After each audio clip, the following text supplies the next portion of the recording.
ನಮಸ್ಕಾರ ರೀ ಎಲ್ಲರ ರೈತರಿಗೆ. ಹೇಗಿದ್ದೀರಿ?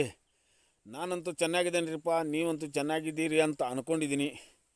ಇವತ್ತೇನಪ್ಪ ವಿಡಿಯೋ ಮಾಡೋಕೆ ಬಂದನಪ್ಪ ಅಂತಂದ್ರೆ, ವಿಡಿಯೋದ ವಿಶೇಷತೆ ಏನಪ್ಪ ಅಂತಂದ್ರೆ, ನಾವು ಬೇಸಿಗೆ ಕಾಲದಲ್ಲಿ ಗೋವಿನ ಜೋಳ ತಳಿಗಳ ಬಗ್ಗೆ ವಿಡಿಯೋ ಮಾಡಿ ಹಾಕ್ತಾಯಿದ್ದೀನಿ.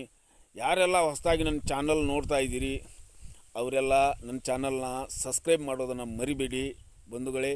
ಲೈಕ್ ಮಾಡಿ ಮತ್ತು ಬೆಲ್ ಐಕನ್ ಮೇಲೆ ಬೆಳ್ಳಿಟ್ಟು ಆನ್ ಮಾಡ್ಕೊಳ್ಳಿ.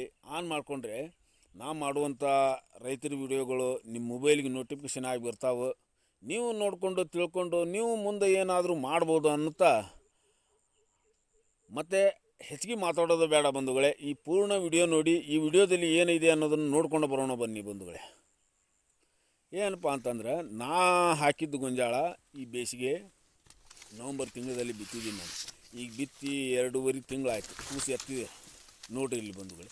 ಏನಪ್ಪ ನಾನು ಯಾವ ತಳಿ ಗೊಂಜಾಳ ಹಾಕಿದ್ದೀನಪ್ಪ ಅಂತಂದರೆ, ಹೈಟೆಕ್ ಗೊಂಜಾಳ ಹಾಕಿದ್ದೀನಿ. ಇಲ್ಲಿ ನಮ್ಮ ತೋರಿಸ್ತಾ ಇದ್ದೀನಲ್ಲ ಪ್ಯಾಕೆಟ್, ಅದೇ ಪ್ಯಾಕೆಟ್ ಗೊಂಜಾಳ ಹಾಕಿದ್ದೀನಿ.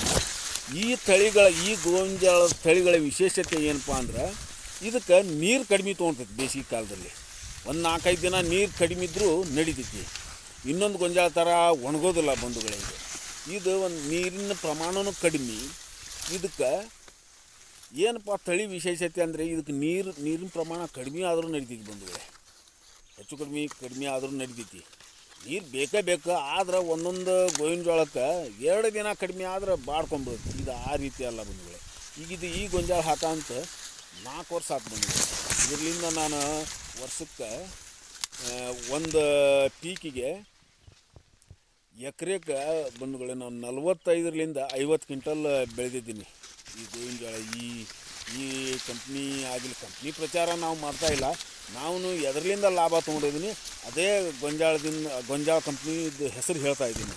ನಾನು ವರ್ಷ ಹಾಕ್ತಾ ಇರೋದು 4 ವರ್ಷ ಆಯ್ತು ಬಂದಿದೆ. ಹೈಟೆಕ್ 5019 ಇಲ್ಲಿ ತೋರಿಸ್ತಾ ಇದ್ದಿಲ್ಲ, ಈ ಗೊಂಜಾಳ ಹಾಕಿದ್ದೀನಿ. ಏನಪ್ಪ ಅಂತಂದರೆ, ಹೆಚ್ಚಿಗೆ ಎತ್ತರ ಬೆಳೆಯೋದಿಲ್ಲ.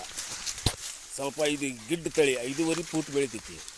ಬೆಳೆದ್ರೆ ಇದು ತೆನಿ ಸ್ವಲ್ಪ ನಾವು ಪದ್ದಸೀರು ಬಿತ್ತಿದ್ರೆ, ಗೇಣಿಗೆ ಚೋಟಿಗೆ 1 ಫೂಟ್ಗೆ ಬಿತ್ತಿದ್ರೆ 2 ತೆನಿ ಹಿಡಿದು ಬಂದಿದೆ. ಇದು ಪೂರ ತೆನಿ ತುಂಬಾ ಕಾಳಕತ್ತು ಬಂಧುಗಳೇ. ಇದನ್ನು ಈ ತಳಿ 4 ವರ್ಷದಿಂದ ನೋಡ್ತಾ ಇದ್ದೀನಿ ಬಂಧುಗಳೇ. ಯಾಕಂದ್ರೆ ನೀವು ಯಾವ ರೀತಿ ಬಿತ್ತಿರಲ್ಲ, ನೀವು ಬಿತ್ತೋದ್ರಲಿಂದ ನೀವು ಹೊಲ ಯಾವ ರೀತಿ ಕ್ಲೀನ್ ಇಟ್ಕೊಳ್ತೀರಿ, ಕಳೆ ಇಲ್ದಂಗೆ ಅವಕ್ಕೆ ಯಾವ ಟೈಮ್ ಪ್ರಕಾರ ಗೊಬ್ಬರ ಕೊಡ್ತೀರಿ, ಇದರಿಂದ ನೀವು ಹೆಚ್ಚಾನ ಲಾಭ ತೊಗೊಳ್ತೀರಿ ಬಂಧುಗಳೇ ಈ ಗೊಂಜಾಳದಿಂದ. ಯಾಕಂದ್ರೆ ಈ 4 ಕಂಪ್ನಿ ಗೊಂಜಾಳ ಬಿತ್ತಿದ್ರಲಿಂದ ಏನಪ್ಪ ಇದ್ರ ವಿಶೇಷತೆ ಅಂದ್ರೆ, ಹೆಚ್ಚಿಗೆ ಬೆಳೆಯೋದಿಲ್ಲ. ಮತ್ತು ಇದ್ರ ವಿಶೇಷತೆ, ಇನ್ನೊಂದು ವಿಶೇಷತೆ ಏನೈತಪ್ಪ ಅಂತಂದ್ರೆ, ಇದಕ್ಕೆ ಕೀಡಿ ಆಗೋದಿಲ್ಲ ಬಂಧುಗಳೇ. ಕೀಡಿ ಆಗೋಲ್ಲ, ಸುಳಿ ರೋಗ ಇಲ್ಲ ಇದಕ್ಕೆ, ಯಾವ ರೋಗ ಇಲ್ಲ. ಏನೋ ಸ್ವಲ್ಪ ಹಳದಿ ಅದು ಏನಾರ ಆದರೆ ಒಂದು ರೋಗರಾಗಲಿ ಇಂಡೋ ಸ್ವಲ್ಪ ಬರೀ ಸ್ಪ್ರೇ ಮಾಡಿಬಿಟ್ಟಿದ್ದೀವಿ ನಾವು ಅಷ್ಟೇ. ಮತ್ತೇನು ಇದು ಯಾವ ಲದ್ದಿ ಹುಳುದಿಲ್ಲ, ಯಾವುದು ಸುಳಿ ಕೊರೆಯೋ ಹುಳ ಹತ್ತಿಲ್ಲ ಇದಕ್ಕೆ ಬಂಧುಗಳೇ. ಆ ರೀತಿ ಚೆನ್ನಾಗಿ ಬಂದಿದೆ ನಮ್ಮ ಹೊಲದಲ್ಲಿ. ಇದು ಎಕರೆಗಂತೂ 45-50 ಕ್ವಿಂಟಲ್ ನಾನು ಬೆಳೆದಿದ್ದೀನಿ ಬಂಧುಗಳೇ.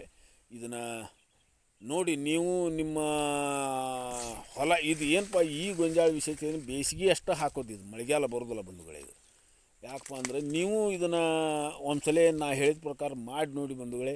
ನೀವು ಈ ಗೋವಿನ ಜೋಳ ಬಿತ್ತನೆ ಮಾಡಿ ನೀವು ಯಶಸ್ಸು ಕಾಣ್ತೀರ ಅಂದ್ಕೊಂಡಿದ್ದೀನಿ ಬಂಧುಗಳೇ. ಈ ಮುಂದಿನ ವಿಡಿಯೋ, ಇಲ್ಲಿವರೆಗೂ ನನ್ನ ವಿಡಿಯೋ ನೋಡಿದ್ದಕ್ಕೆ ಎಲ್ಲರಿಗೂ ಧನ್ಯವಾದಗಳು ಬಂಧುಗಳೇ. ಮುಂದಿನ ವಿಡಿಯೋದಲ್ಲಿ ಸಿಗೋಣ. ಅಲ್ಲಿವರೆಗೂ ನಮಸ್ಕಾರ.